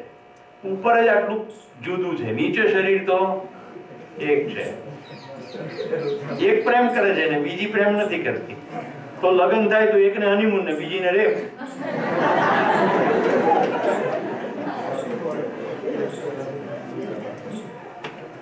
સમજાય છે? જે શરીર છે એનો જે કમાન્ડ છે એ કોણ આપે છે? શરીર ચલાવવાનો કમાન્ડ વાયા મેધસ જીવન આપે છે. વાયા મેધસ જીવન આપે છે. આ શરીરનો કેવી રીતે ઉપયોગ કરવો, દુરુપયોગ કરવો, જીવન આપે છે. જીવનની સ્વીકૃતિ નથી એક, અને બીજા જીવનની સ્વીકૃતિ છે. મિત્રો, હું તમને જે ઉદાહરણો આપું છું, તમારી વયને અનુરૂપ તમારું ધ્યાન ખેંચાય એના માટે આપું છું. ઓકે? અહીંયા ઘણા વડીલો પણ બેઠા છે, એ લોકોને મારે ધ્યાન ખેંચવું જોઈએ. અહીંયા કોઈ વલ્ગારિટી કે અશ્લીલતાની વાત થતી નથી. મારી સામે જે ઉંમરનું ઓડિયન્સ હોય એને અનુરૂપ મેસેજ પહોંચે એના માટે ઉદાહરણ હોય. ઉદાહરણ પ્રમુખ હોતા નથી, કન્સેપ્ટ પ્રમુખ હોય છે. કોલેજના કેમ્પસની અંદર છોકરા છોકરીઓ જે વિષયો બાબતે વાતચીતો કરતા હોય છે, જે પ્રકારનું મૂવમેન્ટ ચાલતી હોય છે મોબાઈલમાં, એ બધાથી હું સંપૂર્ણ અવગત છું. એટલે અતિ સ્પષ્ટતા સાથે એવા જ ઉદાહરણો આપું છું જેનાથી એમની એવી સ્પષ્ટતા ખબર પડે કે હું શરીર નથી, હું જીવન છું ને શરીર ચલાવું છું. શરીર મારે કેવી રીતે ચલાવવું એ મારી સ્વતંત્રતા છે, કારણ કે શરીર મારું છે. શરીર નિર્ણય લેશે શું ખાવું, કે જીવન નિર્ણય લેશે શું ખાવું. શરીર ભૂખનું સિગ્નલ આપશે. જોજો, સાંભળજો, શરીર ભૂખનું સિગ્નલ આપશે. શું ખાવું એ નિર્ણય કોણ લેશે? જીવન નિર્ણય લેશે. જીભ સિગ્નલ આપશે ભાવે છે ને નથી ભાવતું. શરીર માટે હિતકારક છે કે એનો નિર્ણય કોણ લેશે? જીવન નિર્ણય લેશે. એક શરીર અને બીજા શરીર વચ્ચેનો જે સંબંધ છે એમાં ન્યાયપૂર્વક વર્તવું એ કોણ નિર્ણય લેશે? જીવન નિર્ણય લેશે. આમ હું જતો હતો, એક ઝાડની ડાળી આવી. હવે એને વાળીને બાંધી દેવી કે કાપી નાખવી, એનો નિર્ણય શરીર લેશે કે જીવન લેશે? હા, જીવન લેશે. તો શરીરનો સાધન તરીકે ઉપયોગ કરવો એ નિર્ણય કોણ લેશે? જીવન લેશે. મિત્રો, શરીરની આ વયે સૌથી ક્યુરિયોસિટીનો કોઈ સબ્જેક્ટ હોય તો સેક્સ્યુઆલિટીનો છે કે નહીં? આપણી આખી લગ્ન પરંપરા વિશે કોલેજમાં જે વાતો થતી હોય લાયસન્સ. મેરેજ એટલે શું કે લાયસન્સ. આવી કેમ વાત થાય? કારણ કે આપણે શરીરને સાધન તરીકે જોયું નહીં.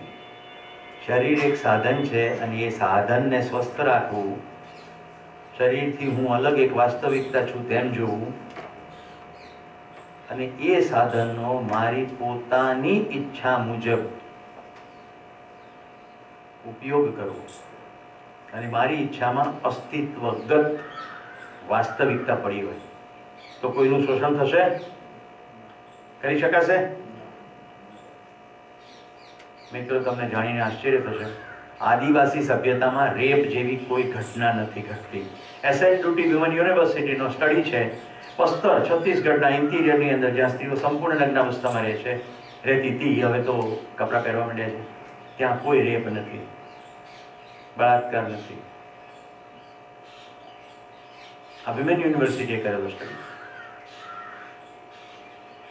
કેમ આમ છે? મને છત્તીસગઢ જવાથી બીજી ઘણી બધી નવી નવી વસ્તુ જાણવા મળી. મેં એકવાર પૂછ્યું કે આદિવાસીઓ રસ્તા ભૂલી જાય શું કરે? આદિવાસીઓ જંગલમાં રસ્તા ભૂલી જાય તો કે એનાથી પણ એક વધારે વાત કરી. રસ્તો તમને મળી જ જાય છે, પણ આદિવાસી પુરુષ રાયપુર ગયો હોય શહેરની અંદર કશું ખરીદવા, અને એની સ્ત્રીને યાદ આવે કે આ પણ બે વસ્તુ મગાવવાની હતી, તો શું કરે? તો જે દિશામાં પુરુષ ગયો એ દિશામાં જોઈને મનોમન બોલે કે આટલું લેતા આવજો. ભૂલી જાય તો શું કરે? તો કે જંગલમાં ગોળ ફરે અને પછી જે અંદરથી આવે કે આ દિશામાં જાય તે દિશામાં હેડવા માંડે, એટલે આવી જાય રસ્તો. આપણને એમ લાગે એવું થતું હશે? તો હવે તમને બધાને બતાડું. કેટલાને એવો અનુભવ થયો છે કે તમે કશું કહેવા માંગતા હોય, તમારો દોસ્ત કે તમારા પરિવારના વખતે એ જ વસ્તુ કહી દે. Very good. જીવન વિદ્યામાં અધ્યયન થયા પછી મારા ઘરમાં મને જે અનુભવ થાય છે એ કહું છું. અત્યારે મારા વાઈફ બેઠા છે, મારે એવું ઘરમાં શેરિંગ નથી થયું એટલે એને આશ્ચર્ય થશે. એટલી બધી વાર કંઈક કહેવા માંગતી હોય એ વસ્તુ મને એક્ઝેક્ટ વિચાર આવે ને તરત એ બોલે. દીકરી માટે પણ એવું થાય છે, દીકરા માટે પણ એવું થાય, એક્ઝેક્ટ વર્ડ ટુ વર્ડ. તો વિચાર જે છે એ ખબર પડી જાય છે, પછી અભિવ્યક્ત થાય. મેં અધ્યયન કર્યું તો ખબર પડી આવું કેમ થાય છે. કોઈ આશ્ચર્ય નથી, આ બધાને કેસમાં આવું શક્ય છે. કોઈ એમાં વ્યક્તિગત સિદ્ધિ નથી. મહેરબાની કરીને આવી ક્યાંય બાર વાત પણ ના કરવી, કારણ કે લોકો એને પાછું ચમત્કાર સાથે જોડી દે. પણ કારણ કે ખૂબ બધા એન્જિનિયરિંગના વિદ્યાર્થીઓ છે અને મેં બ્રેકમાં એમને રેઝોનન્સની વાત કરી હતી. અનુનાદ નામનો એક કન્સેપ્ટ છે એન્જિનિયરિંગમાં. તમે આવી રીતે એક બોલ લટકાવો અને એક બીજો બોલ લટકાવો, આ બંને બોલને સેપરેટ બાંધો, ઓકે, કોઈ કનેક્શન નહીં, પણ આ બોલની મૂવમેન્ટ આમ શરૂ કરો તો થોડીક વારમાં આ બોલ હલવાનું શરૂ થઈ જશે. કેટલાય આ પ્રયોગ કર્યા છે સ્કૂલના દિવસોમાં કે આવું કેમનું થઈ જાય છે. આને રેઝોનન્સ કહેવાય, અનુનાદ. શું કહેવાય? અનુનાદ. એટલે એન્જિનિયરિંગમાં, સિવિલ એન્જિનિયરિંગમાં અમે ભણ્યા છીએ, બ્રિજની જ્યારે ડિઝાઇન કરવામાં આવે ત્યારે વસ્તુનો ખાસ ધ્યાનમાં રાખવામાં આવે કે ઉપરથી જે ટ્રક જાય છે એ એવા વાઇબ્રેશન કરે, જો એને સિમિલર સમાંતર પેરેલલ વાઇબ્રેશન ના થાય બ્રિજ તૂટી જાય. તો બ્રિજના કોલમ ઉપર ખાસ કરીને જોઈન્ટની રચના એવી રીતે કરવામાં આવે કે એ એને અનુરૂપ રેઝોનન્ટ થાય. હવે જોજો, આ જીવન પરમાણુ, આ બીજો જીવન પરમાણુ, ટેમ્પરરી આવું ગમે તેમ બનાવું છું. અહીંયા ગતિ થઈ રહી છે કે નહીં? અહીંયા ગતિ થઈ રહી છે. This is resonance. અહીંયા જે ગતિ થઈ રહી છે, આશા, વિચાર, ઈચ્છા, મેં તમને હમણાં બતાવ્યું ને ચાર્ટ કરીને. આ જો આશા, વિચાર, ઈચ્છા. આમાં જે વિચાર છે તુલન વિશ્લેષણ નામની ક્રિયાનું નામ છે. આ બીજા નંબરની કક્ષાની મૂવમેન્ટ છે.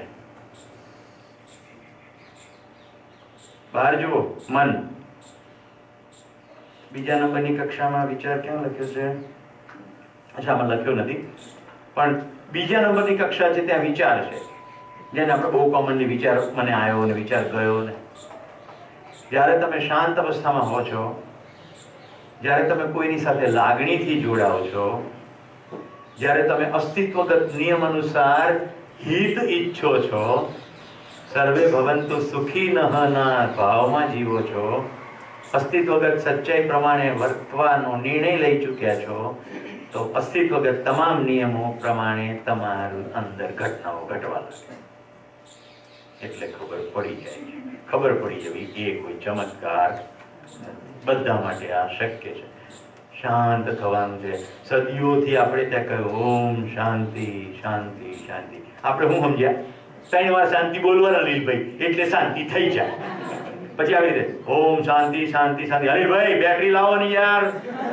પછી શાંતિ શાંતિ 3 વાર બોલ્યા તો ક્યાં ગઈ શાંતિ? એકવાર કુશાલ નિશાળમાં આવ્યો. કુશાલ તું યાર બહુ બાજુવાળા સાથે ઘસઘસ કરે છે. શાંતિ કે સાથ બેઠ.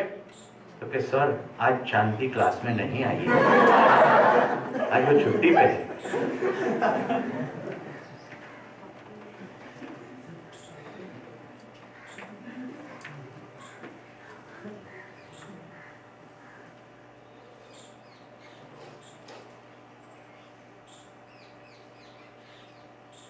રાજુભાઈ ખબર પડી રહી છે કે ટાઈમ પાસ થઈ ગયો છે. મિત્રો બધા પોતાની અંદર સૂક્ષ્મતમ જુઓ. મનોરંજન થઈ રહ્યું છે કે અંદર સ્પષ્ટતા થઈ રહી છે? કારણ કે સૌથી મોટું ફિલ્મોનું ભયસ્થાન એ છે, મીડિયાનું ભયસ્થાન એ છે કે મીડિયાની અંદર મારે જે કહેવું છે, જેની પર તમારું ધ્યાન આકર્ષણ કરવું છે, એના સિવાયના વધારે ઘણા તત્વો છે. હુલાલુપની અંદર જે સ્ત્રી છે એણે થોડા ઓછા કપડાં પહેર્યા છે. શક્ય છે કે આપણું ધ્યાન હુલાલુપ અને જીવન શરીરને ચલાવે છે એમ જોવાને બદલે એના શરીર પર પણ ધ્યાન ગયું હોય. શરીર પર ધ્યાન જવું ખોટું નથી. આંખો ખુલ્લી છે, દ્રશ્ય તો અંદર જશે જ.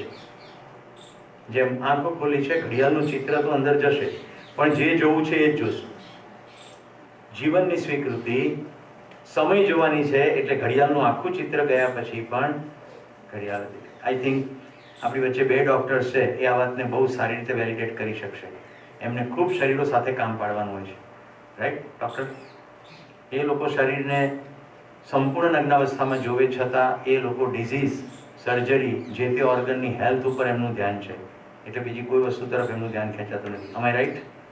મિત્રો, મેં જીવન વિદ્યા કર્યા પછી ડૉક્ટરો સાથે પિન પોઇન્ટેડ ક્વેશ્ચન પૂછ્યા છે, કારણ કે મારે તો સ્પષ્ટ થઈ જવું પડે બીજાની સાથે વાત કરતા પહેલાં.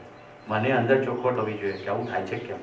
એમણે કોઈ દ્રશ્ય આખું જાય છે, જેમ ઘડિયાળ થાય છે, એક્ઝેક્ટ એવું થાય છે.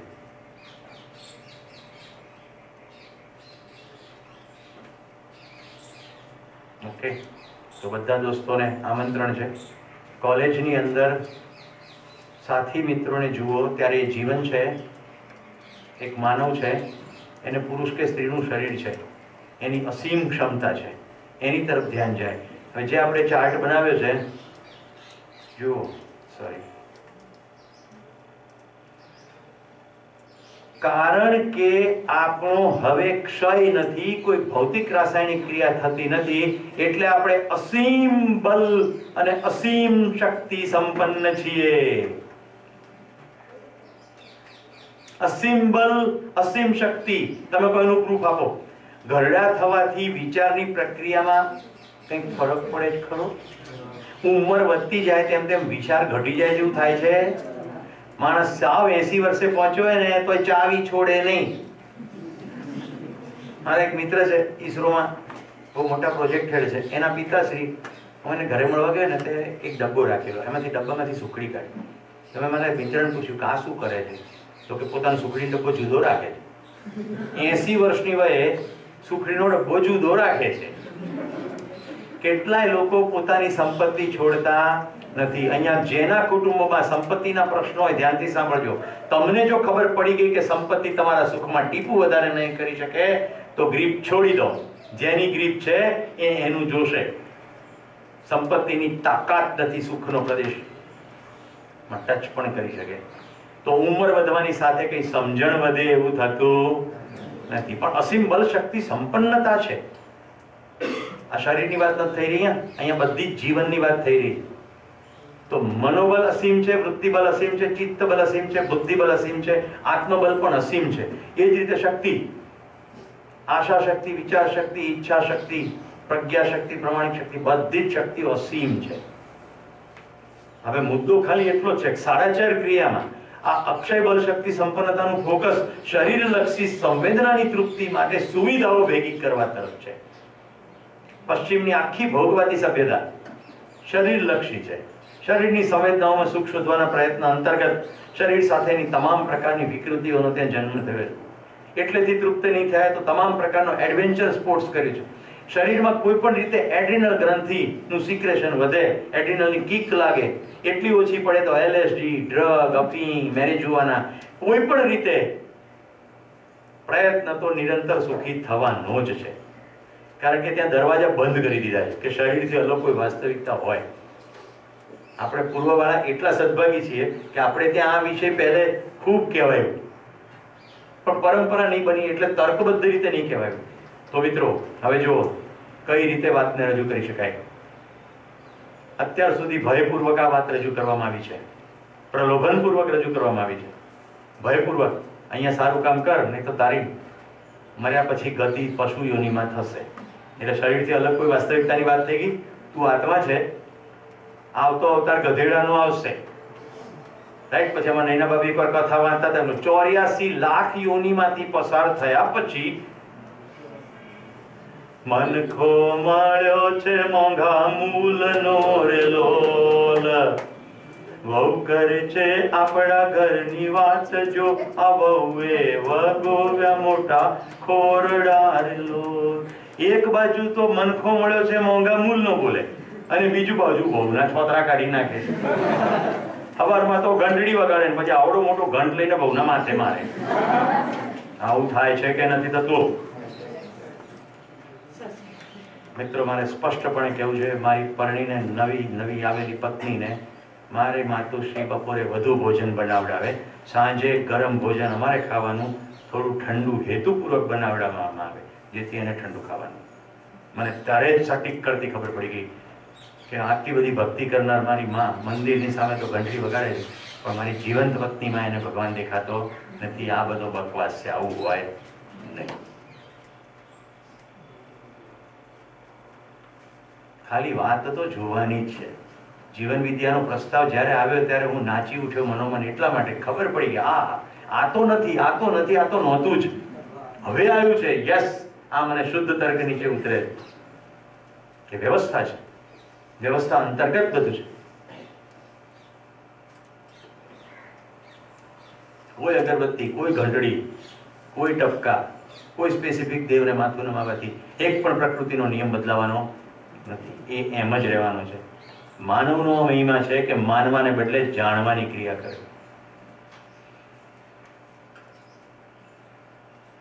તો બીજાને માનવ જોવાનું હું તમને કોલેજ કેમ્પસમાં ઇન્વાઇટ કરી રહ્યો છું. એ સ્ટેટમેન્ટ કન્ટિન્યુ કર્યું. Look at other people as માનવ, તો તમારી વચ્ચે અદ્ભુત માનવોને તમને પરિચય થઈ જશે, જેના ચહેરા તમારા ગમા અણગમાના સ્ટ્રક્ચરમાં આવતા હશે નહીં. મિત્રો, આજે જાહેર સભામાં મારા પત્ની ઉપસ્થિત છે અને હું તમારી સામે એની સામે કૃતજ્ઞતા વ્યક્ત કરું છું. મારી જેવો માણસ નીકળી પડે જીવન વિદ્યાનો ભેખ લઈને, પૈસા કમાવાનું બંધ કરી દે, એ વખતે જો પત્નીનો સહકાર ના હોય તો આ થઈ શકે ખરું? એક પણ દિવસ મારી પત્ની મને એમ નથી કીધું તમે કમાવાનું કેમ બંધ કરવાનો વિચાર કરો છો. ગો એહેડ.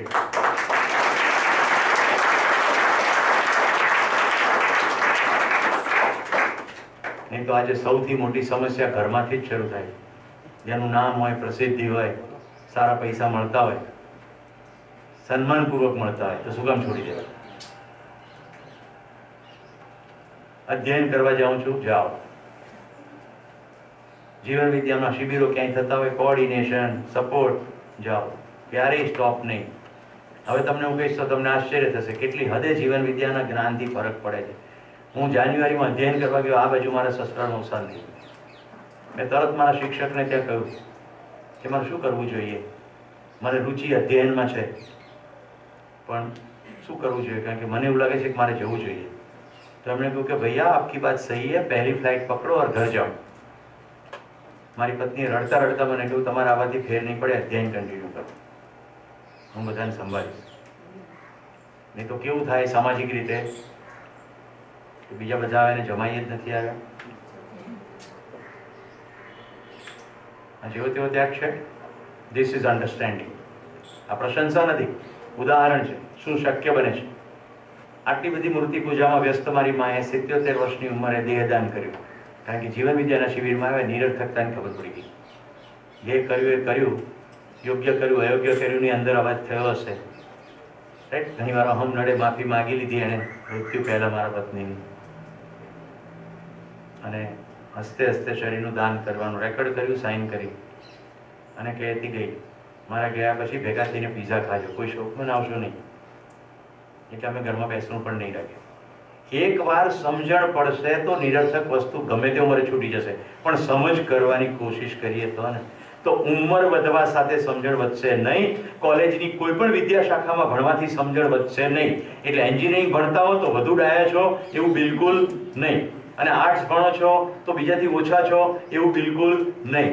સમજણ પડે તે સુખી થાય. હું હોસ્ટેલમાં કેટલી બધી વાર કહું છું કે તમે 500 ની સાથે રહો છો ને, આ તમારી માટે ગોલ્ડન ઓપોર્ચ્યુનિટી છે. 500 બેનપણીઓ બનાવો, પરણીને સાસરે જશો તો આત્મવિશ્વાસ હશે કે 500 ઘર એવા છે મારે જવા માટે કે જેના ઘરે હું જઈ શકું. હું એકલી નથી, મારે 500 બેનપણીઓ છે. આ હોસ્ટેલમાં જ શક્ય બને. જે ઘરેથી ભણતા હોય એને આ શક્ય ના બને, કારણ કે પેલાની સાથે તો રોજ રહેવાનું છે, ખાવાનું છે, પીવાનું છે. હું તો એટલી હદ સુધી કહું છું કે ઊભા થાઓ, હોસ્ટેલમાં રહેતા હો તો તમારી બેનપણીઓના ચાદર, ધાબળા, સ્વેટર, હમણાં ઉનાળો શિયાળો છે તો એનાનું જે કંઈ વેરવિખેર હોય કપડાં પણ સરખા કરી નાખો. નાની મદદ કરવાથી ઘસાઈ જવાશે નહીં, શોલ્ડર મજબૂત થશે. અને as you get out of the hostel, તમે બહાર નીકળશો, તમે અસંખ્ય લોકો તમને ચાહતા હશે. આવું કરવામાં ડ્રામા નહીં કરવાનો, હૃદયની સચ્ચાઈ રાખવાની. તો એ કઈ હવે જીવન વિદ્યા પછી કહું છું, એ સમજણની દિશામાં આગળ વધે એના માટે એને થોડો વધુ સમય પ્રાપ્ત થઈ જાય, એના માટે હું કેમ કરીને સહાયક ના થઈ જવું. રાઈટ? આપણી હોસ્ટેલમાં જેને માતા પિતાની બહુ ખોટ ચાલતી હોય એવી જે પણ દીકરીઓ હોય, બેનપણીઓ હોય, એની સાથે દોસ્તી કેળવી એને આંસુ લૂછીએ, તે સંવેદનશીલતા છે. એનાથી એનું જ્ઞાન નહીં વધી જાય, એનાથી સમજ વધી નહીં જાય, પણ સેતુ બની જશે. એ સેતુ ઉપર તમે સમજની વાત કરી શકશો. Is that clear? એ સેતુ ઉપર સમજની વાત કરી શકશો તો સંવેદનહીનમાંથી સંવેદનશીલ અને સંવેદનશીલમાંથી સંજ્ઞાનશીલ. 4:15 વાગ્યા છે. Let us have a tea break of 30 minutes. 4:45 back to pavilion. પહેલા આવત વધારે સારું. Thank you very much.